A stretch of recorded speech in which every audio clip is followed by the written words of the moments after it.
Good morning, everyone. Welcome to another wonderful Tuesday at Writers Chat. We're so glad you're with us. I am Johnny Alexander. I am joined by my co-hosts, Brandy Bro and Melissa Stroh. And now Melissa is going to introduce our very special guest.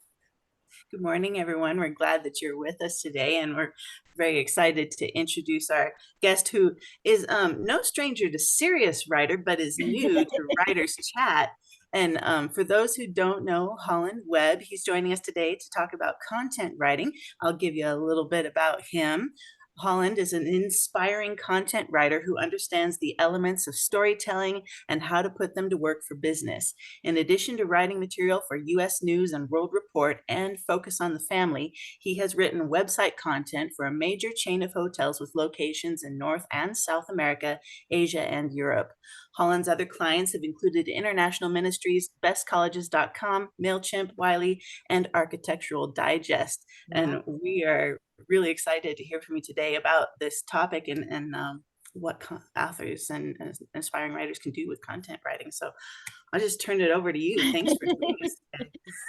I'll have to admit, I have a little bit of imposter syndrome being on here with all these novelists, because when I was a kid, that's what I liked to do. I loved reading novels, and I was about 14 when I think I really put together that there was a real person writing these things on the other end. I always knew that, but it seems like they were someone special, and I thought, well, there's a real person who could do that. I'm going to do that. I read writing books by James Michener. I read writing books by Bodie Taney, and I was like, that's what I'm going to do. Well, then I, realized you couldn't go to college and major in best-selling novelist and graduate and suddenly, start lobbing 100,000 bestseller copies onto the market. So that's been really.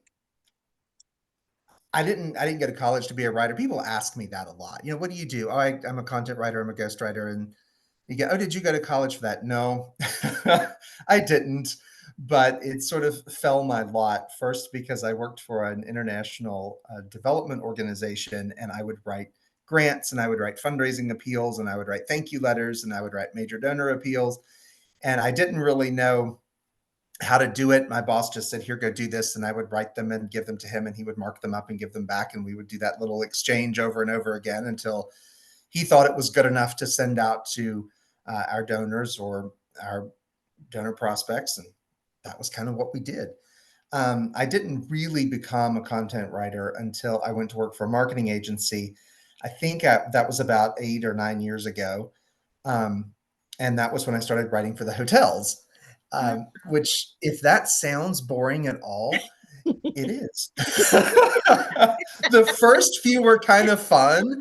And I originally had this idea of, I'm going to write about these, luxury hotels in Hong Kong or something. And my very first hotel was in Minot, North Dakota. And it was the Country Inns and Suites. That was the chain that I primarily wrote for.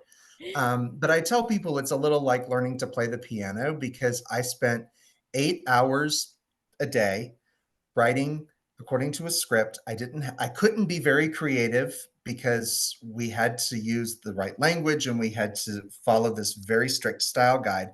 But at the same time, each hotel had its own little unique twist. It was near something. People were there for all sorts of different reasons. And so some of these were just places in the middle of nowhere that people stopped over to spend the night. And some of them were more like little affordable resorts. And so you had to learn to do that, right? And everything that I wrote was edited, and everything that I wrote was given back to me to improve. So doing that 8 hours a day over and over and over again was incredibly tedious, but it was also really helpful. And after about 1.5 years of that, I was building up my own. I would write all day at work, and then I would go home and write at night. And that was how I built up a little bit of a client base and started my own business. And I've done that for this July will be 7 years as a full-time freelance writer. So I think it's worked. Most of the time, I think it's worked. It's great to know that somebody can actually do that, because you hear about like freelance opportunities and things, but to think that you actually can make a living, and I'm sure you do a wide variety of things, and some things are more fun than others, but you can do it, Yeah. Well, that's what I often start presentations with. How much money does a writer actually make? And I one time went through and found who the top most highest paid writers were. Um, the most highest paid writer at the time was J.K. Rowling, who with a billion-dollar net worth. Yeah. Then there were a few other. They were all novelists, and they all were several $100 million in net worth. It was pretty phenomenal. And then the Bureau of Labor Statistics says the average writer makes $67,500 a year. Last time I looked at their site, Mm. um, which that's a middle class income. Mhm. So it is doable, and that's a median. So half the people who report that they are writers or authors are making more than that. I know that sometimes we go online, particularly sites like LinkedIn, and there's somebody telling you that you can make $100,000 a year your first year as a content writer. That was certainly not my experience, nor has it been the experience of anyone I know. But just knowing that, yes, someone says I hate those ads. I hate those ads too, and I want to talk about them a little bit more later. But realistically speaking, can you make a living doing this? Yes. Can you make a healthy side hustle income doing this? Yes. Are you going to get rich doing this? Probably not. Mhm. I imagine there are people who do, but probably not. Um, as an example, however, I did co-author a book. That book earned me a $1,250 advance, which we earned out, and we got another $228 in royalties. So from writing a book with my name on the cover, I made $1,478. Now, some of y'all who are bigger names and you have followings, I'm sure you do better than that.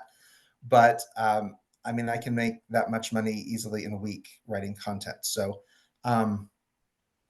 you just have to look at it maybe. If you're talking about how much money can you make and not whatever is inspiring to you or whatever your personal goals are, if you're just looking at it in terms of money, you're probably going to get a better deal with content writing. So I want to start just by talking about what content writing is. Sometimes it's used with interchangeably with the term copywriting. That's not quite accurate, but basically content writing is contracting with a brand or a marketing agency or a media company to write material for them. That could be articles for their blogs. That could be LinkedIn posts for their company. It could be Facebook posts, tweets, Instagram captions, podcast scripts, product descriptions, websites, print articles. Um, if it's been written, somebody wrote it. Mhm. If you Right. go down the street and you see a big sign that says something about a lawyer who will help you, get money from your automobile accident. Somebody wrote that ad and put it up there. That would be more copywriting than content writing, but content writing tends to be more informational, and copywriting is more about sales and marketing. So those clever little turns of phrase, those headlines, those ads are generally written by copywriters who are very good at taking a concept, putting it in a few words, and then delivering it in such a way that makes you want to immediately make a purchase. Content writers tend to be a little more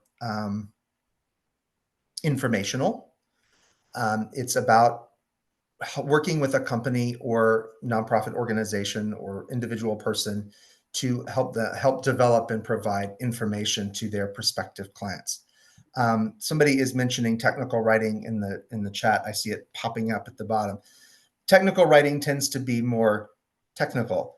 I can write for a lot of different companies, um, such as I've written for a steel manufacturer.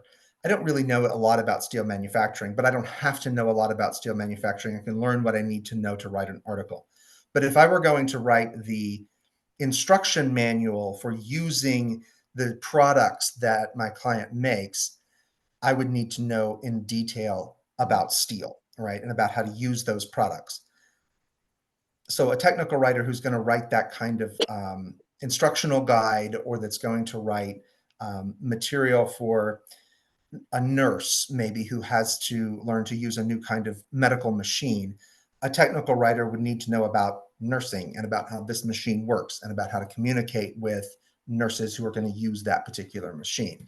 So that would be technical writing. A content writer might write a blog article for the company that makes that machine. And it's just in general information that anybody could learn. And sure, a nursing manager might read that and she might say, well, I want to buy that product. But it's not going to be the how-to stuff that the technical writers do. Technical writing, by the way, does pay a little bit more than content writing. It's just that I'm not smart enough about any particular field to be able to feel like I can do that, I can nail that. But if you can, you can certainly earn money as a technical writer and do quite well with it. All right, I wanted to just kind of go through at this point and talk about the things that I mentioned earlier that you can write as a content writer. We've talked about what copywriting is. I'm not skilled enough with that to spend a lot of time on it. If you are interested in that, you can find out more information. Just start Googling. The same with technical writing. I've never written an instruction manual, but if you are an expert in some technical field and you really could write in that genre, you can do well, but you're going to do something I don't know enough about. I'm going to have to stick with what's in the middle here, which is informational writing for business. And I'll talk a little bit about some of the main things that I have done over the years that I've had clients pay me to do. Specifically, each one of those kinds of writing: blogs, product descriptions, social media posts, and so on. Then spend some time talking about setting up your business, how much money you can make, how much you can charge, and finally, how to get your first client if you haven't done this before. Let's start with blogs. The first blogs went up on the internet in 1994, and today there are at least 570 million blogs. Many of them have been abandoned, but they are up on the internet and you can find them. And I know that for many of us who are in, I want to say Smarter Writer. No. What is the company that owns Writer's Chat? Serious Writer. I knew it started with an S. Serious Writer. Many of us in Serious Writer have a personal blog, and you probably share your thoughts or your information about your novels or your other fiction work. Some people are fiction bloggers, and they write episodically, to share their work that way rather than publishing it in the book. But what we're talking about is less personal and more about the products or services that a company is going to create. Businesses use their blogs to improve their SEO, their search engine optimization, and to get better rankings on a search engine.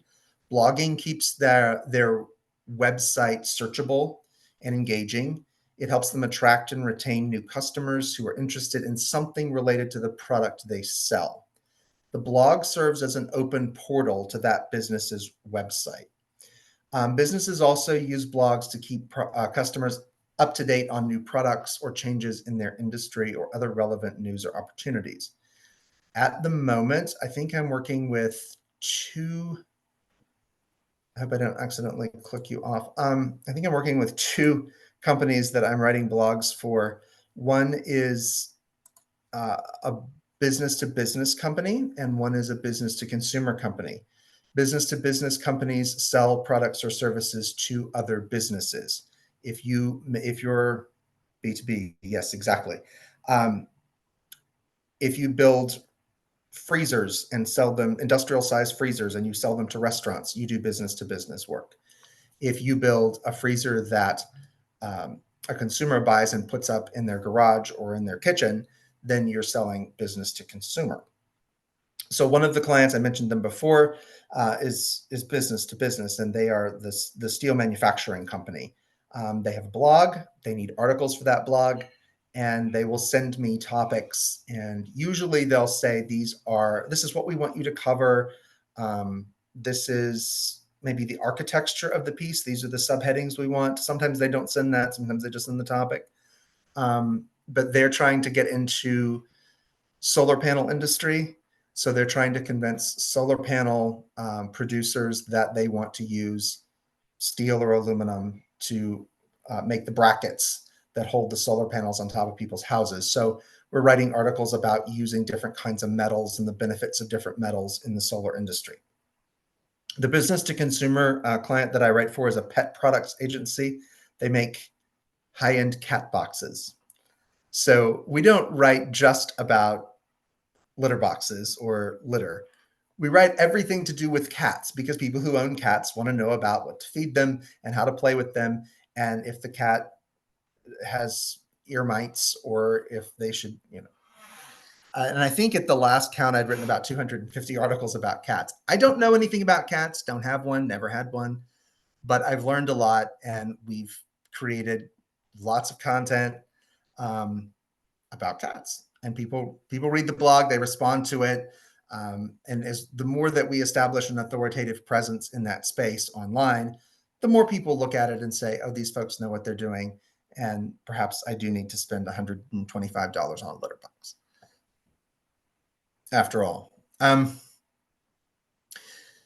just to cover this in case you are completely new to writing, I want to just go through a little bit about what a blog is and how to develop one, and then we'll move on, because I realize there are folks on here who've been writing blogs for years and years and years, and there are other people though who may not have done anything but read one.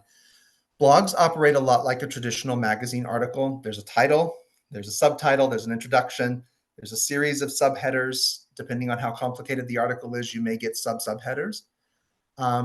There's an introduction and a conclusion. Blogs also use pull quotes like magazines traditionally did. And often they use imagery to keep readers interested until the call to action at the end, which is usually where you want to end your blog. If you are hired to write a blog post, here is what I recommend you know. Your client might give you nothing but a title and a word count.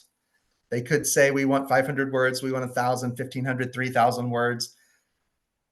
Most of the blogs that I've written are between 750 and 1,500 words. I have found they're getting longer. There was an age when everything was super short. I've found they're getting longer, but that's just me. I can't prove that. Other people might say that's not so. I have had other clients who gave me lots of subheaders and keywords. The entire architecture of the piece was already completed. Basically, they just wanted me to write a couple of paragraphs under each of their subheaders. They had already decided what they wanted to say and how they wanted it said. If the if the client gives you keywords, then they've done something for you, right? They've provided you with those that you want to include. If they haven't, what can you do about that? Maybe you're a keyword specialist and you already own software and you know what you're doing to find out exactly how to make this article, precise and SEO perfect. Most of us are not. I certainly am not. What I have done is just some really basic things, like I will pull up forget what they're called now, an incognito window, and use what I think are some sensible search strings around that topic. And questions will come up. I'll see what the articles are. I'll see what questions people are asking. I'll look at Reddit forums and see what questions people are asking. I'll look at Quora and see what people are asking. And once I know the questions that readers want to know, I know kind of what to do, what questions to answer online, and I can kind of figure out the keywords from there.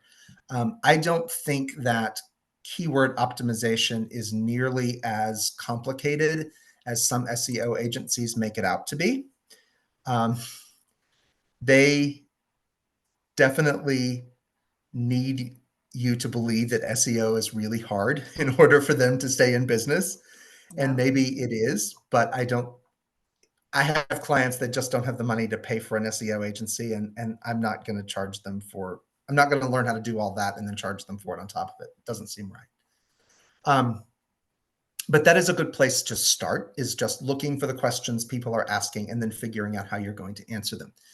Some things that yes. Yeah, I'm sorry. I've never heard I don't think I've ever heard the term incognito window before. So I guess that is like you're bringing it up so it doesn't show who you are, but why does that matter?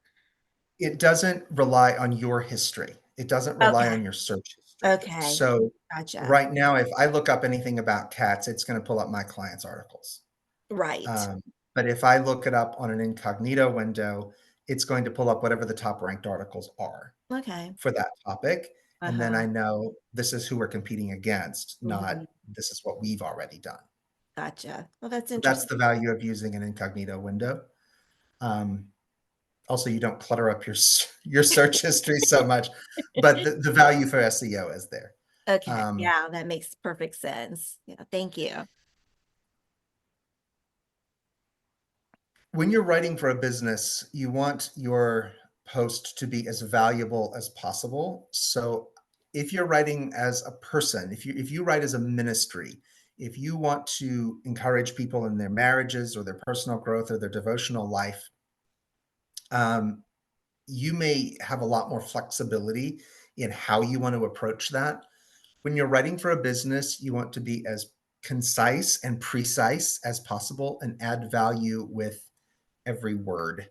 So that old adage about not using any more adverbs or adjectives than you need, it's especially true when you're writing blogs or long form content for businesses. Write with your audience in mind. I know that's true for everything, but it's sometimes a little bit trickier when you're writing for a business because you don't necessarily know your audience. And particularly if you're writing for someone who's a buyer for a company. In the case of my steel client, the people who buy are people, they're not necessarily personally interested in steel products, right? They work for a construction company or they work for a Home Depot or one of those kind of stores, and they're buyers for these products. So you're not necessarily writing to the same audience. You're not even writing to somebody who's personally invested in this as much as you're writing for people who are going to buy for their business. Headlines are still really, really important, both for readers who are captured by it and for those robots that rank your article. They like to know what you're going to be talking about. So I have told people your headline has to be intriguing enough to your readers to make them click on what you've written, but sensible enough that the robots in Silicon Valley know what you're saying and how to index your site. So you want to be creative and fun, but you don't want to be so creative that you leave artificial intelligence bots confused as to what you're talking about. I feel like the most important thing is to make sure that your information is well sourced and well cited. Um, I don't think you have to have a link in every sentence. You will clutter up your document terribly if you do that. But I think that you do have to have proof or at least strong evidence of what you're saying. You're not writing your opinion, you're not writing marketing speak, you're writing information, and it needs to be as accurate as you can get. So, um, one temptation is to go to Google and type in your primary keyword and see what everybody else is saying in the first few articles and then pull that information into your article. Um, that doesn't help your reader, and it may not be as well sourced as you hope. Um, I look for things, if I'm writing for a business, I look for articles from something like Harvard Business Review or the Wall Street Journal. If I'm writing for a college or university or bestcolleges.com, I look at college sites, university sites, research centers at colleges and universities. I've even done that for the pet products agency, looked for veterinary schools that are doing research projects, and then you can talk about them and link to them in your document. Experts with YouTube channels, you can link their videos in there too, and those can be kind of fun. But it's a way of making sure that what you say is absolutely 100% accurate, or at least well sourced and cited so that you have evidence of what you say. There was a time that you could get away with saying things and people didn't know whether what you said was true or not because they couldn't prove it. But now we have the internet and you can look it up immediately and people will find out if you're just making things up. And it's easy to do, right? Because we think we know things we don't really know, or we think we've heard something. We have these ideas that are just sort of embedded in us we don't even know where we picked them up, but they're there and we believe them to be true. But you have to be able to source and cite it. with the understanding that nobody's writing an academic paper and you don't have to have a little citation at the end of every article, at the end of every paragraph, but you do need to have a well-sourced and well-cited article. I'm going to skip off of blogs at this point because I think most people have written those. That they were for a long time bread and butter writing for me, because almost every business has one, and they're long enough that you can charge by the word. So if you're charging 12 or 15 cents a word and they want you to write 1,000 words, you're making $120 to $150 on that piece. If you're writing 20 cents a word, you made $200 on that piece. It's nice money, and then you don't have to write so many little pieces as you have to do for other things. But in the interest of time, I want to move on and talk about a few other things you can write. Product descriptions. Companies that sell online have to describe their products. And if you go to Amazon, you'll see the product description of whatever it is you want to buy. Somebody wrote that product description, right? If you go to that same company, may be selling the same product on several platforms. They may be selling it on their own website. They might sell it on Amazon. They might sell it on other online marketplaces. And each of those marketplaces has a different structure for how they want those product descriptions written. So if you can get the opportunity to write product descriptions, you can charge per description, you can charge per word, you can charge per hour. I used to write these for a company out of New England that made home furnishings. So they would sell towels, bath mats, curtains, sheets. I don't know, what do you call those things? Mattress covers. I was talking to someone a couple of weeks ago. She's a buyer for CVS. I don't know if anybody bought the little plushy Snoopy that was so popular over Christmas, but her team was the one that bought that little plushy Snoopy. And she asked me something about writing product descriptions. And I said, well, why? Who writes yours? And she said, that's what we want to know. Nobody seems to actually, we just sort of write them ourselves.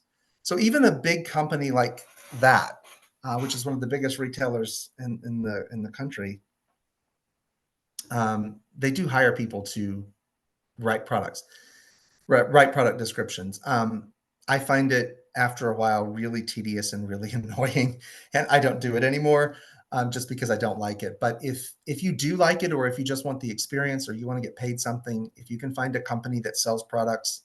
I've also edited product descriptions for clients, by the way. I've written their blog, and then they introduce new products, and they've written a bunch of content around it, the packaging, the script, and I go through it and say that doesn't make any sense. You misspelled that word, and that's a misplaced modifier or whatever, and then charge them for doing that. Social media posts. Companies need writers for their social media accounts, and individual people need corporate executives and entrepreneurs who are not writing every single thing that goes out under their name, also need help with writing some of their content for social media.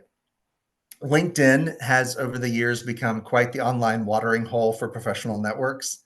And I've had the opportunity to write LinkedIn posts for companies and individuals. I've never just written something and posted it under someone else's name. It's been a collaborative process where they tell me what they want to talk about. I write it, and then they edit it, review it. We go back and forth until they like it.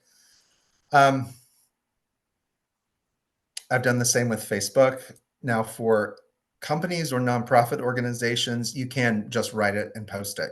At least I have been able to. But with individuals, it becomes a little bit more complex than that. I found that there's quite a bit of writing for LinkedIn that's available. So many companies, particularly business to business sellers, want to have a big presence on LinkedIn. For a while, I was writing about 20 posts a week on LinkedIn, and that was quite nice. They were about 1,300 words each. Sometimes I would have interviews with the person or somebody from that company that I was writing for, and I would use the information they gave in the interview to create a piece for them. Other times they would send me podcasts that they'd been on, transcripts from podcasts, and I could use the material from the transcript. Or sometimes they had written a long form article and they would say, here, turn this into some LinkedIn posts for me. So you've got what they've written, you know their ideas, you know how they communicate.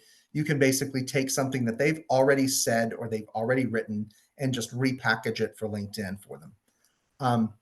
At that time, LinkedIn was limiting posts to 1,300 characters.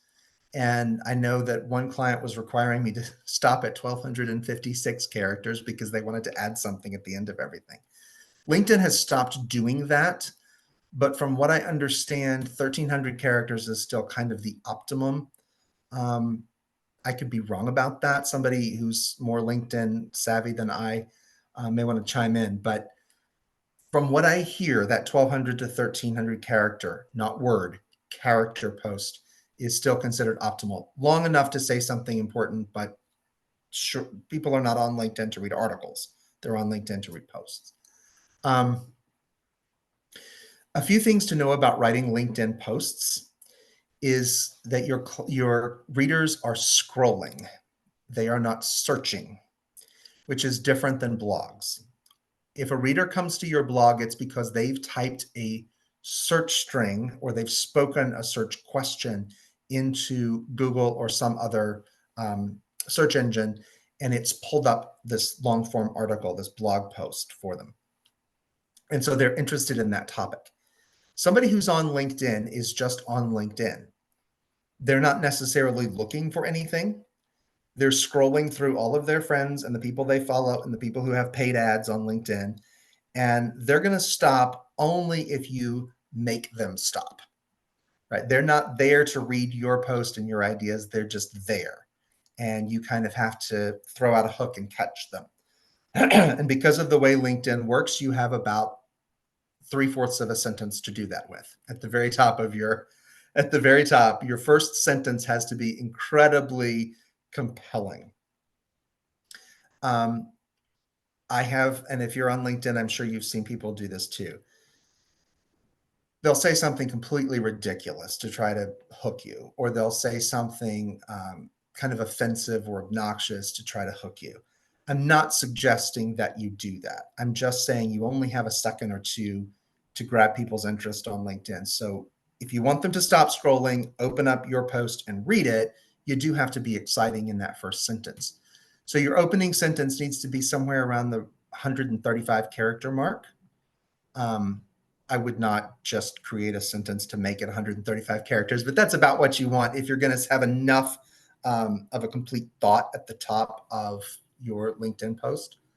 To get a sense of how my post will look on LinkedIn, I set my right margin in Google Docs at 4.56 inches. And that will give you an idea of if it's longer than 3 lines, it won't show more than the top 3 lines if you do that. So you can see what the reader sees in those top 3 lines. A few things I recommend you not talk about on LinkedIn are what everybody else is talking about. If everybody's on something or everybody's saying the same kind of thing, you're going to sound like everybody else rather than having a unique voice. For a while, people like to tell failure stories on LinkedIn. And there was this, I don't know, we went through a few months on LinkedIn of everybody wanting to talk about their failures. And it was nice at first, right? Because you're taught for so long to be precise and present yourself as always successful in professional settings. And then it was really encouraging the first few people who were brave enough to get on there and say, you know what, I got fired. You know what, I was a terrible employee. You know what, I did this thing and it caused our company to lose money. But after a while, when everyone started doing it and some of the stories got more and more unbelievable, it's like, no, let's not do this anymore. There was a time that hiring stories became popular and people were telling these unbelievable hiring stories about, and at first it was nice. People probably were telling true stories about how they took a chance on someone who was an unlikely candidate and they turned out to be a great employee. But again, the stories got more and more and more out there. And eventually it was like, yeah, I don't think that these are true anymore. And you don't stand out. You're not standing out. So I recommend, yeah, more and more fiction seems to be creeping in. Any topic that will add value to your client's ideal customer prospect on the platform is a good topic to talk about. You can talk about new information that's just come out in your client's field. So if there's a new study or something that's come out that's got some kind of exciting, interesting, unusual, catchy statistic that's in that study, or some new fact that's come out, you can talk about that. Another good idea is just taking conventional wisdom and challenging it. This is what people have always said about this at work. This is why they're wrong. And it doesn't necessarily have to be that, you're taking a strong, strident stand, but maybe that's just that idea is just not one you can keep going with forever. So challenging the status quo. Podcast episodes, articles, interviews all give you good content for that. If you can work with a videographer, a graphic designer, or somebody who can create polls or graphs for LinkedIn, those can be kind of fun to make, and then everybody gets paid. So that is LinkedIn, writing for LinkedIn. Let's go to a little bit longer form content. I want to talk about white papers and ebooks. This is where we really get into writing. These are longer than blogs, right? So they're good because you can really dive into your topic, and you can really start to make some money here because you're writing so much. You can charge longer, right? No matter how you're charging, you can ask for more money if you're writing a white paper or an ebook. These require more original research. Sometimes companies will put these behind, they're not a paywall anymore, but you don't usually have to pay for them. Sometimes you do if they're really good. But usually at least you have the reader has to give their email address or some information about themselves for your client company to send them that white paper or that ebook. So it needs to be something you can't just find from every other site on the internet. When I've written them, I've done interviews, usually with people. And so it can just be with one person. I wrote for a while for a company that provided a platform for churches that did live stream their services. This was pre-COVID. Not many people were getting into it. This was before everybody knew you could just put Facebook Live on. Turn on Facebook Live and put your cell phone or your little camera up in church and live stream. So we were running it a little bit more of a professional system, and people were a little bit suspicious about it. So we started doing interviews with media leaders at larger churches, and we would talk to them about some specific thing. Maybe it was closed captioning, and we'd create a white paper around that, or an ebook. These tend to range from 3,000 to 20,000 words. If you're not doing an interview, you could explore academic papers on the subject and draw from several different papers and create something that's not original, but that's also not going to require your reader to have to go out and find all those papers and put all that information together themselves. You're doing it for them. I have not found this kind of work easy to get. More recently, I have started doing some case studies. So a sort of similar, a related concept, not that long, but case studies. But I've just found that through one local marketing agency that happens to be doing it, and they've kept me with the same client, which is nice because otherwise I would have to learn it's about siding, slate siding for commercial buildings. So I've done that, but generally I've found these are a little bit harder to get. And I think it's because the companies have to pay you so much that they keep them in-house and they get their writers to do it, or they just do it themselves. So there's white papers and ebooks and case studies I would add to that. There's podcast content. People who run podcasts are looking for ways to repurpose their content into blogs or social media posts. And no matter how masterful the content is, not everybody wants to listen to a 15-minute, 30-minute, hour-long podcast. So pulling all that down and distilling it into a blog article they can read really quickly, or a LinkedIn post, is also a good idea. I found that this was a little bit easier to get in the last few years. So many companies have done webinars, podcasts, they've recorded something, and then they want to figure out how do we take that and turn it into written content for people to read, or how do we turn this into LinkedIn posts that will hook prospective clients. So you can use that. The nice thing about it is you're speaking in your client's voice, and you're using their content. You don't have any question about, do I sound like them, or is this true, because they've said it, and if it's they're going out under their name, so um, they at least believe it's true, and they can be the ones to defend it. The last one I want to talk about here before we move into setting up your business is co-writing or ghostwriting. There are a number of entrepreneurs and business leaders who want to set themselves up as experts in their space. Sometimes that's because they are retiring and they want to condense what they've learned over the years into a book and make it available to people in their industry who are coming up after them. Sometimes it's because they're working on a PhD or an EDD, and they want to get into teaching in higher education now that they're in their the latter part of their careers. And so they want to write a book about that. Sometimes it's because they want to get out of leading a company and they want to do more speaking and industry influence. And so they feel like a book would be helpful. It's sort of a calling card for them. And you can work with them to write a book. This is a lot of fun. It does not, I have found, other people may disagree. I have found that it's probably the most fun that I've had as a writer. It's also not the highest paying work that I've had as a writer. I wish that it were, and maybe there's a way to do that that I just haven't found yet. But I will give you a couple of examples of people that I've worked with. One man owned 24 quick lube shops and 4 touchless car washes in 4 states. And he was about to sell his company. So he wanted to write a book because in his industry, he said lots of people know how to change oil. And so they're sure that means they know how to run a quick lube. So they get out to the bank and they get a loan, and then they crash and burn because somebody shuts them down.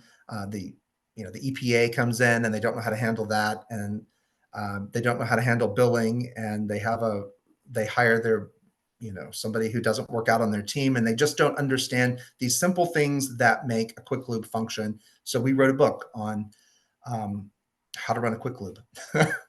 And that was what he wanted to do because that was his industry. Someone else I worked with was the first African-American person to serve as the dean of a major business school that was not at a historically Black college or university. He was retiring after serving at 3 schools, and he wanted to leave kind of a legacy book. He asked me to edit the book, and I made numerous suggestions, that none of which he took. And I thought, well, that's okay. I got paid. And then he came back and said, but I do want you to help me write the study guide for the book. So I mostly wrote the study guide, and he looked at what I'd written and said, do this, do that, whatever he wanted. And we finished it. So working with influencers is really fun because, if you're the first person, if you're smart enough to own 24 quick lubes and 4 touchless car washes in 4 states, you're a really smart person. If you are smart enough to be the first African-American person to be the dean of a major business school that's not at an HBCU, you're a really smart person. So it was fun to work with people like that because they're just so intelligent and interesting, and they have so many good ideas, and helping them was inspiring. There were times I wondered why I wasn't writing blogs because they paid better. All right, I know we only have a few minutes. Am I correct? We have about 10, Melissa? Yeah. Okay. Pretty much. So I want to take about 5 minutes to talk about setting up your business, and then about 5 to talk about finding your first client. Setting up your business. Once you start making money as a writer, you have a business, whether you want to have a business or not. You have one. So you have to file taxes on the money that you make. And you have to organize yourself like a professional writer and not like a hobbyist. So before we go any further down this path, I want to clarify, I'm not a tax attorney. I'm not a tax preparer. I'm not a CPA. I'm not an accountant, a bookkeeper. And when I taught 5th grade, several boys in that class could do math better than I could. I'm not giving you tax advice. I am giving you an idea of what you need to talk about with whoever you get tax advice from. So first of all, if you don't have a tax preparer, if you're used to doing this yourself, I'd suggest you get yourself a tax preparer, because unless you're earning absolute peanuts, they will save you money, they will save you headaches, they will save you jail time, just by doing what they do for a living. So if you have the idea of, I'm going to keep my taxes on QuickBooks as a freelancer, good luck. But I would suggest that you pay the money to go to a tax preparer. Don't wait till tax season. If you aren't used to showing up at your tax office till March or April, this will not work. If you're a freelancer and making money as a writer full time, you will need to file quarterly taxes. This is basically a mini tax form that has to be submitted to the federal government 4 times a year. If you are salaried at a company and you get a paycheck, the IRS gets their portion of your paycheck every pay period, and then they settle up with you by April 15th. If you are self-employed, they are not getting their cut. Your client just sends you a check, and the IRS is cut out of it altogether. So they want you to pay them regularly, or at least file taxes and tell them what you owe them. So they don't want to wait until you rack everything in and then you have a big tax bill and you can't pay, and then they have to set up a payment plan. Nobody wants this. They want you to submit quarterly tax filings April 15th, June 15th, September 15th, and January 15th. You need to report it differently than you report a regular salary. You get it a 1099 form from your clients, not a W-2. By the way, that also means that nobody is withholding FICA. So you are not paying for Medicare. You are not paying for Social Security unless you work with a tax advisor to do that. Nobody's taking that out for you as an employer does. So the IRS will assess you for those unpaid taxes, or you will get a very unpleasant surprise when you decide to retire. I have found that the simplest way after hiring a tax preparer is to set up an LLC, which stands for a limited liability company. That means you are not paying the taxes under your own name, you are paying them in the name of your business. To set up an LLC, you need to contact the IRS, and you need to contact your state's Secretary of State, or whatever that position is called in your state. The IRS will give you an EIN number, which is like a Social Security number for your business. If I'm not mistaken, it is free to apply for an EIN. Your Secretary of State's office will have the forms to submit for an LLC application, and typically there's a very small charge for doing that. It's worth it. It will save you a lot of money in the long run. LLCs are easy to start. They're easy to manage. They're easy for your tax preparer. The real tax benefits can come later, because if you have an LLC, it is $50 to apply for an EIN in Pennsylvania. Okay. The real tax benefits come a little later, because you can file forms with the IRS to have your LLC taxed as an S corp.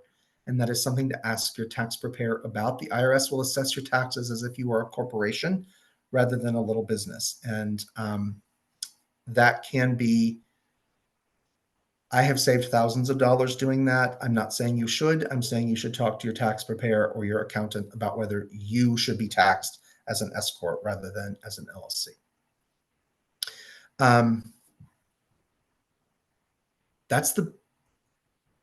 That's what my advice on setting up your business boils down to. Set it up legally with an LLC, and then work with a tax preparer to file your taxes quarterly. Finding your first client. This is what people always ask me, right? I know I'm a good writer. I know I can do this. How do I get somebody who will pay me? When I started doing it, my first client was a former employer. My second client, I applied for a job as a writer at a marketing firm, and they gave the job to someone else, but they said, we have a few projects for you. My third client was an old friend. She and her husband had set up a company, and their writer was leaving because she had just written a book and wanted to promote her book. So would I come and help write? My fourth company, I applied on a job board. And that's sort of how it worked for me. Early days, I found that going to job boards like ProBlogger or LinkedIn, some of those that have a lot of freelance jobs available. I would apply for about 100 jobs and I would get one. And that seems like an enormous amount of time, and it was, but I still have one of those clients and they still are my highest paid client. So it was worth it. It was just a lot of cold applications, but you've got a lot of template text after you apply once, right? And you just kind of piece all that together and send it off again and again and again and again. There are job boards that you can apply to the job board and they will approve you or not. And if you are approved as a writer, then you can pick up work from them and it's paid through them. So they're kind of like a gated job board. You're not competing against everybody. You're just competing against the people who are approved. And there may be 10 or 20 people who are approved. I did that for a while and it was good at the time.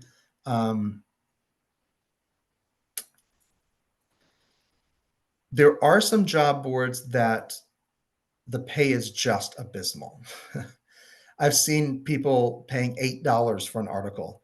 That's just awful. But if you really just want to practice, maybe that's worth it to you. But I would look for the better paying work as quickly as you can if that's what you're going to do. I know that Upwork is something some people really like it. They say they've gotten a lot of good business on there. I've never gotten anything and have never really learned to use the site particularly well because I didn't find it helpful to me. But if you do, or if you know someone who does and can help you, there you go. There is Upwork. Once you have written a few pieces, even if you just write them for yourself, and even if you just write something as sort of as a pretend article, right? I'm just going to do this for myself. You can put them together into a portfolio, and then you can put that on your website, or there are websites that will just let you put up a portfolio for a certain amount of money. And then you can include that link to your portfolio whenever you apply to a job on a job board or whenever you apply to local marketing agencies or something like that.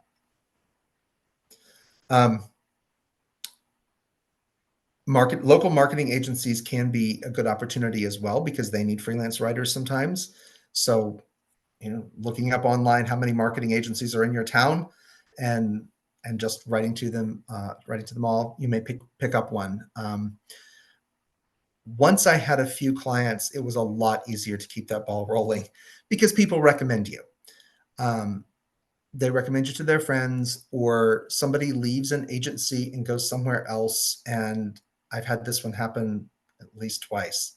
Somebody left an agency, they went somewhere else. The new agency said, "Do you know a freelance writer?" "Oh yeah, we used to work with this guy back at my old agency." And then I still had the old agency as a client, and I had the new agency because the account executives move, between agencies. So over time, I found that worked regularly for me. Your friends who own businesses, if you have those. And then there are nonprofit organizations that are having to produce fundraising materials, informational materials for donors that are going out all the time. So some of those folks in your area may need help, or at the very least, maybe they need an editor that you can start there and edit some things for them. Of course, you're not going to make quite as much because you're not doing maybe as much work as if you're writing it from the ground up, but you get a foot in. And if they like you, then maybe they'll recommend you, or maybe they'll bring you on as their freelance writer to write something. And they need new content all the time because they're mailing people every month, or they're mailing every quarter, whatever their schedule is. They've got a schedule that they're regularly communicating with their donors. I do not think that you have to undersell yourself at all. I know there are people online who say, "Oh, you can write for $1 a word." I'm sure there are people who pay that. I'm also sure that most marketing agencies are not going to pay you $1 a word or anything close to that. But at the same time, if someone wants to pay you just a few dollars for an article, or worse, they want you to write an article for them and they will pay you with exposure. People die of exposure, right? Don't go there. That's a way to lose interest in this project. That's a way to lose your sense of self. in doing this. If people can afford, people should be able to afford to pay you. If they want to hire you, they should be able to afford to pay you something reasonable. Most of the time, I've found that people already know what their budget is and they'll negotiate a little bit with you, but not a lot. So, sometimes people will just say, we pay by the hour. Okay, well, you can say yes or no. Or they'll say, we pay by the word, or we pay by the project. Or you can give them a piece, an idea of how much you want, and they can negotiate a little bit with you, whatever. I found most people are not that excited about negotiating a rate with a freelancer. They're just going to say, here's what we can afford to pay you. Or yes, your rate sounds fine. Or no, it doesn't. And you can walk away. Remember that you're not going to be writing 8 hours a day. So if your idea is to take how much you need in a year and then divide it by 48 working weeks and then divide that by 40 hours, and then that sets your hourly rate, you're not going to be able to keep that pace. People in offices are not chained to their keyboards 40 hours a week. You get up, you do other things, you check email, you have meetings, you do this, you do that, and you're not going to be writing 40 hours a week. So you need to set your rates higher than that. Also, remember that if somebody is paying someone on staff, they are paying FICA taxes, they are paying insurance, they are probably paying matching benefits. So, you can charge a little bit more because you're going to have to pay those things yourself. Somebody says, what are the going rates? There are sites that will tell you what the going rates are. I am finding anywhere from 12 to 25 cents a word, and I am finding anywhere from $30 to $40 an hour is what people are generally willing to pay. But, these online charts will also give you a huge range of payments. So I'm just telling you what my experience right now is. If you think about the median salary of a writer in the US being $63,200 a year, that might give you an idea of, and then how many hours a week you're actually going to be able to work as a full-timer. That might give you some, you can start sort of dividing out. Or you might just look at it from a financial goal perspective. But that's my thoughts right now on how to charge as a writer. And that has changed dramatically from the time that I started 7 years ago. You could also find someone in your state who's self-employed, someone who lives near you, who's doing something like this, and ask them what they charge, because it may vary somewhat across the country. I really don't know. True. I hope that's helpful. Yes. I think that was very helpful. I think it's fun too that you get to have so many different topics that you get to write about, because I think as writers, we're often very curious people, and it's also great, of course, if you got that niche and you know that industry or that topic really, really well, but it's also fun that you can kind of start out and just, who knows what you're going to be writing about. That's pretty cool. It's pretty cool. Well, we are at the top of the hour, and I know there were some questions, especially about LLCs and the thing. And since we also are not tax advisors or lawyers, we're going to save that for the after party. So that is one big benefit of being on this show when we're actually recording it, is when we close out, we stay on and we have conversations and we talk, and we talk with our guests, and we get more information, and we talk to each other and celebrate achievements and do all kinds of things. So if you want to be part of that, we do invite you to be here with us on any Tuesday morning, 11 o'clock Eastern, 10 o'clock Central, around the globe for your time zone. And join us for that. Also, I invite you to check out our Writers Chat Facebook members group and page, where you can find all of our past videos. You can also find them on the Serious Writer channel on YouTube, and we have our own playlist. You can see a ton of our videos there as well. Holland, I think this was phenomenal. I just appreciate it so much. Very practical, good information. And the thing of it is, even as a novelist, I mean, being able to make even a little bit of money, extra money, just doing some things like this, because I have not reached that median income level. So So I'm not there yet. So yeah, this has been very, very helpful. Next week, Annette Griffin will be with us. We've had Annette on before. She's going to be talking about writing articles, which really then just kind of goes hand in hand with content writing, another way of making money and sharing your passions, whatever that might be. So we'll be talking about that. All right, so without any further ado, we'll say goodbye. But everybody that's here, please stick around for the after party, and we'll see everyone else next week on Writers Chat. Bye bye.